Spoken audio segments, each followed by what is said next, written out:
Assalamualaikum warahmatullahi wabarakatuh. Balik barengan sama gue Taufik Nubo. Hari ini gue pengen ngajakin lo untuk ngomongin satu buah lensa terbaik untuk Sony A7 IV. Satu buah, Fik? Ya, lo nggak salah dengar. Satu buah lensa terbaik untuk Sony A7 IV, yaitu Sony FE1635mm f2.8 G Master. Ya, kegocek. Itu mah lensa mahal. Bener, tapi sebenarnya bisa juga kok kalau lo pengen menggunakan let's say Tamron 17-28mm atau mungkin Sony yang 16-35 tapi yang versi f4. Walaupun memang ada sedikit perbedaan, but I'm gonna tell you why. Kenapa si ultra wide angle zoom lens ini adalah salah satu lensa terbaik yang bisa lo gunakan pairing dengan Sony A7 IV. Tapi sebelum kita bahas lebih lanjut lensa yang satu ini, I wanna say hi buat teman-teman yang mungkin baru pertama kali ketemu dengan gue. Nama gue Taufik Nubo dan emang biasanya tuh ngomongin hal-hal seperti ini, teknologi, lifestyle tech, dan gak ketinggalan pemikiran-pemikiran yang berawal dari dunia teknologi, plus ada sedikit kamera dan juga perlensaan yang harusnya masuk dalam teknologi, ya nggak sih? If you're into this kind of video, please do klik tombol subscribe dan juga nyalakan notifikasi untuk semua aktivitas dari channel ini. It will help me a lot. Thank you. Oke, kita omongin dulu kameranya. Sony A7 IV, satu buah kamera basic dari Sony yang dibilang beyond basic. And it's kinda true. 33 megapiksel sensor, image processor yang sudah powerful, dan punya kemampuan merekam 10-bit 422 di mode video up to 4K 60 fps. Walaupun datang dengan crop. Nah, datangnya crop di mode 4K 60 fps ini sebenarnya yang ngebikin gue merasa, oh, pas banget nih 1635 2.8 GM buat pairing dengan Sony A7 IV. Terutama buat lo yang doyan bikin video dan berencana untuk menggunakan satu lensa aja sampai paling enggak setahun atau 2 tahun ke depan. Lensa Sony 1635mm GM ini sendiri bukan satu buah lensa baru sebenarnya. Keluarnya udah lama, lebih tepatnya tahun 2017, dan sekarang harga bekasnya ini sudah mulai terjangkau di marketplace. Itu harganya mulai dari 18 sampai 19 jutaan.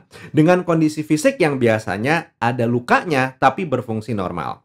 Secara spesifikasinya sendiri, lensa ini lumayan ahead of time dengan sistem autofocus yang sudah menggunakan XD linear motor, 11 blade aperture, dan juga diklaim bisa bekerja dengan sangat baik di sensor-sensor yang punya resolusi tinggi. Yang menarik dari 1635mm ini sendiri di saat kita pairing dengan Sony A7 IV adalah di focal length-nya. Betul, dalam kondisi normal full frame, jangkauan lensa ini bisa dibilang standar banget, 1635mm.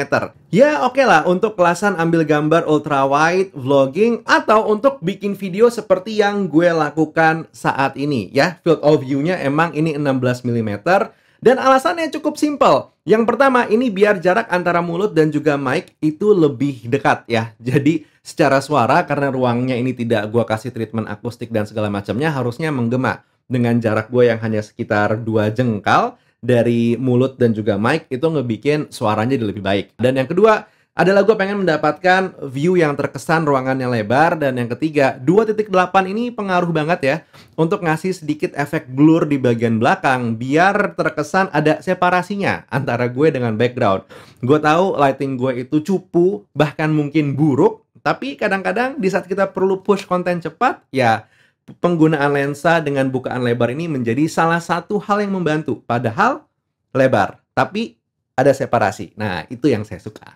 Yang jadi menarik adalah penggunaan lensa 1635mm ini jadi berubah total di saat gue pengen mengambil B-roll atau mengambil shot gambar barang yang sedang gue review. Dimana biasanya gue menggunakan mode 4K 60fps. Karena di Sony A7 IV itu mode 4K 60fps-nya punya crop 1,5 kali atau jadi super 35mm alias APS-C.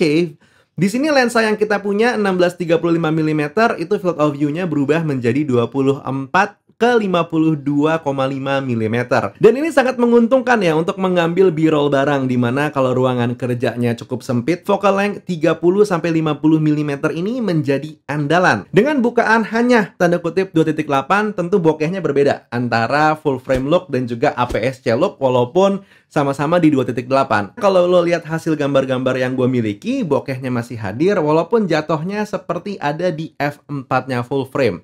Sure, bukan yang paling creamy, bukan yang kayak gimana-gimana, I don't mind. Yang paling penting, untuk tone-nya masih tetap tone dari G Master. Nah, yang seru nih, biasanya kalau pengen pakai one set up lens itu doyannya lensa sapu jagat. Kalau bisa lebih tight lagi dari 50. Dan menariknya, lensa Sony itu punya satu buah teknologi bernama Clear Image Zoom. Di mana pada dasarnya ini adalah digital zoom, tapi tidak mengurangi kualitas gambar. Jadi tetap masih sharp dan juga nyaman, enak dilihat. Kalau di mode 4K, Clear Image Zoom ini bisa lo dapatkan up to 1.5x. Sementara kalau lo menggunakan mode 1080, Clear Image Zoom itu hadir up to 2x. Nah, di sini lo akhirnya bisa mengkalikan lagi field of view yang dimiliki dari yang tadinya 24 sampai 52 menjadi 36 sampai 78,75 di mode 4K.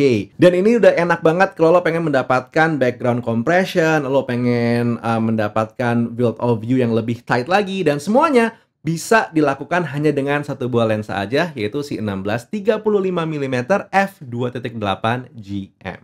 Tentu kalau lo memilih menggunakan lensa-lensa lain seperti Tamron 1728 ataupun juga yang f4, sebenarnya nggak masalah seperti tadi gue bilang di depan, tapi memang ada sedikit komprominya. Tapi gue cukup aware, ini tentu tergantung yang namanya budget dan juga keinginan untuk mengeluarkan uang ya. Jadi opsinya selalu ada di lo. Oh, dan satu lagi, kalau lo bertanya-tanya apakah dengan tambahan mode APS-C dan juga Clear Image Zoom lo jadi bisa mendapatkan fungsi makro tanda kutip, hitungannya sih bisa lah makro-makroan. Karena kan sebenarnya 1635 GM ini punya minimum focus distance itu 28 cm. Nah, catatan tentunya hal-hal yang gue omongin di sini berlaku mungkin lebih tepatnya untuk seorang video shooters. Bahkan mungkin lebih niche lagi adalah video shooter yang doyannya bikin konten seperti gue saat ini. Kalau lo seorang video shooters yang serius, emang bikin kontennya untuk klien dan segala macamnya, mungkin adalah lensa-lensa lain yang lebih tepat buat lo, tapi ini adalah perspektif gue dari seseorang yang pengen hanya menggunakan satu buah lensa setidaknya untuk beberapa saat ke depan. Dan catatannya memang untuk penggunaan lensa ini untuk bisa se-versatile yang gue omongin, diperlukan satu buah kamera dengan sensor yang cukup besar ya. Kalau lo menggunakan Sony a7S III atau mungkin Sony FX3, dia tidak memiliki fungsi APS-C crop di 4K. Jadi lo hanya bisa menggunakan si Clear Image Zoom aja. Akhirnya lensa ini hanya bisa bergerak di sekitaran 16 sampai 52 mm. Tapi kalau lo pakai Sony a7 IV seperti yang saat ini lagi gunakan jadi Bcam, itu bisa banget akhirnya dia menjadi satu buah lensa yang super versatile. 16 sampai 105 mm within one lens. Apakah harus GM? Jawabannya tidak, tapi kalau bisa, kenapa enggak? Kalau bisa. Kalau nggak bisa ya dipilih yang lain dengan focal length yang kurang lebih sama. Anyway, that was the video for today. Semoga lo mendapatkan satu atau dua hal dari video ini. Dan juga kalau mungkin ada beberapa hal yang pengen dikomeni dan diomongi, silahkan tulis di kolom komentar. Buat sekarang Taufik Nobo undur diri. Assalamualaikum warahmatullahi wabarakatuh. Skadush.